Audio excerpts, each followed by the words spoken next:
Hey guys, and welcome back to this channel. In this video I'll be showing you guys where you can find your exported videos on CapCut PC.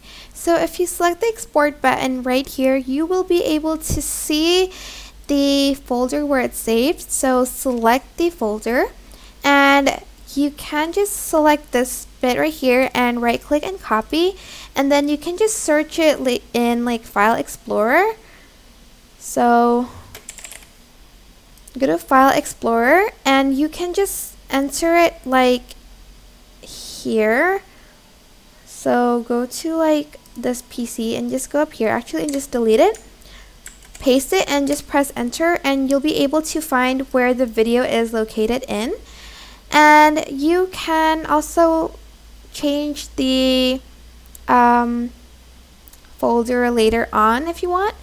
And if you've just exported your video, I'm just going to change it to 1080p, and you're just going to select export, and once you're done exporting, it will show open folder and you'll be able to find your video there.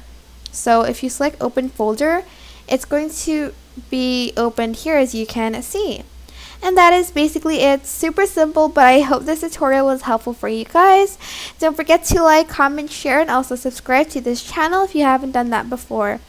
Sorry if you haven't done that already. Sorry. If you found this video helpful, please click the thanks button above the description box down below. Thank you so much for watching. Bye.